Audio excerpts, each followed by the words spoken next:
this is a story of a man who was lost long before the world noticed he was gone. His name was Ethan, a husband, a father, a man once full of laughter, until fate took from him the one thing he could not live without, that was the mystery. Some said he waited for death. Others believed he was waiting for a promise, a voice, a touch from the past that had never truly let him go. Whatever the truth, his story would end the way it began, with the rain, and with silence. Ethan's life was never grand, but it was full. He lived in a small stone house at the edge of a quiet town, where the river curled lazily and children chased each other in the fields. He worked as a carpenter, his hands rough with calluses, but his heart was tender in ways he rarely showed. His wife, Clara, was the kind of woman who carried warmth like a lantern. She laughed at little things, the clumsy tilt of his cap, the way he hummed when he worked, the crooked shelves he swore were straight. To Ethan, she was not just a wife but a melody, a song that made life bearable. Their daughter, Lily, arrived one spring when the cherry blossoms were still clinging to the branches. She was small, with Clara's dark hair and Ethan's steady eyes. Ethan would hold her against his chest and whisper promises, that she would never know hunger, never feel unloved, never face the world alone. For years, the house echoed with laughter, arguments about silly things, Clara's voice singing over the sound of rain. Rain was her favorite. She said it made the earth softer, kinder. She'd stand at the window, watching droplets chase each other down the glass, and smile as though she were seeing something magical. Those were the years Ethan thought would last forever. It began quietly. A cough that lingered too long. A fever that burned too high. Clara brushed it off, as she always did, saying she was too busy to be sick. But weeks turned into months, and her laughter grew thinner, like smoke fading into the air. The doctors had no answers, only words like progression and inevitable. Ethan sat beside her bed every night, holding her hand, tracing the veins that once carried so much life. He prayed, not loudly, but in the broken silence of a man who had no power but love. Lily, still a child, didn't understand. She would bring flowers to her mother's bedside and ask when she'd come back to the river, when she'd bake her favorite bread again, when things would go back to the way they were. Clara would smile, hide her pain, and whisper, "Soon, my love. Soon." But soon never came. One autumn morning, when the rain was falling gently outside, Clara slipped away. Ethan was there, clutching her hand, begging her not to leave him. But her eyes, though heavy, shone with peace. Her last words were simple, whispered against the sound of rain. "Promise me, Ethan. Keep smiling for her. Keep the rain alive in her heart." And then, silence. Ethan felt the world crack. The house that once echoed with laughter became a hollow place. Ethan moved through it like a ghost, speaking only when Lily needed him. He fixed meals without tasting them, worked without caring, breathed without meaning. Lily grew quickly in the absence of her mother.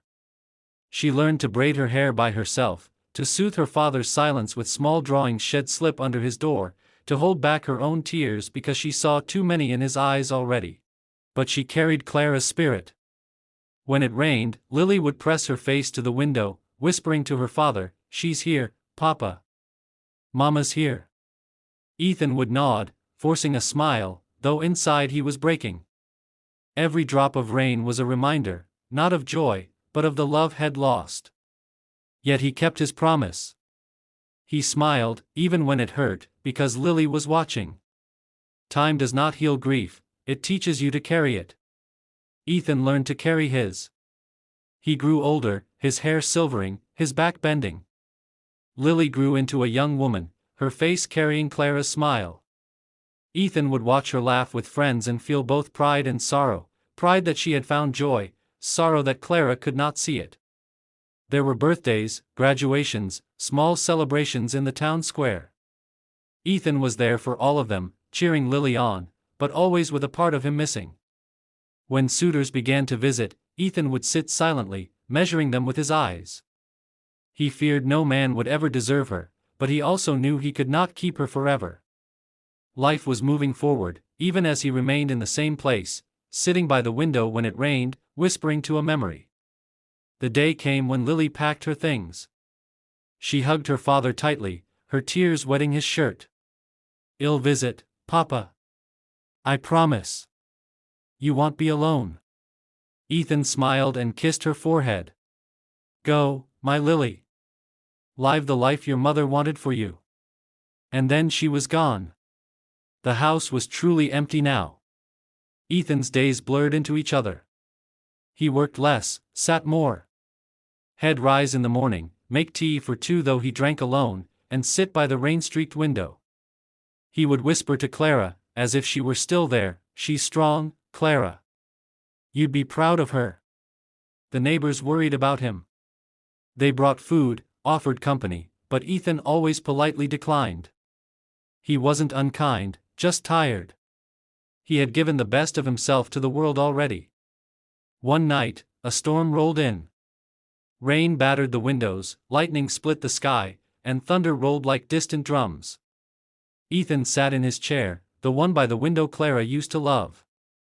He closed his eyes and let the sound carry him. And in the rhythm of the rain, he heard her. Clara's laughter, soft and warm, like the day they first danced in the fields. He felt her hand in his, her presence filling the room. He whispered, "I've missed you, Clara. So much." The storm raged on, but inside, Ethan felt peace. He leaned back, closed his eyes, and smiled faintly, as if finally coming home. When the storm passed and morning came, Ethan was found in his chair by the window, a faint smile on his lips as though he had finally come home. News reached Lily, and she returned to the house where her childhood had been shaped by his quiet strength. Grief washed over her, but so did peace. Her father had gone to the woman he had loved all his life. Years moved on. Lily married and built a family of her own. Her children carried pieces of Ethan and Clara within them, his calm eyes, her radiant smile. On rainy afternoons, she gathered them by the window, just as she once had, and whispered, "She's here, children. Your grandmother Clara." They would listen in wonder as she told stories of Ethan, how he stood by her through every celebration, how he measured her suitors with protective eyes, how he never let her feel alone after Clara's passing. The children grew up believing their grandfather's love was still in the rain. Sometimes, during storms, they swore they heard laughter in the thunder or a whisper between raindrops. Lily only smiled, knowing it was true. Years later, she returned with them to the old house. Dust lay thick, but the chair by the window remained. She sat where her father once had, her children gathered around, and whispered the words Ethan gave her long ago. "Live the life your mother wanted for you." And she had. Though Ethan was gone, he was never absent. His love lived on, in Lily's heart, in her children's laughter, and in the rain that always carried Clara's memory. For them, Ethan's story was not one of loss, but of a love so enduring it became eternal. And so, Ethan's tale comes to a close. But many more stories await. If you wish to join me on the next journey, do subscribe and ring the bell so you'll never miss a tale worth telling.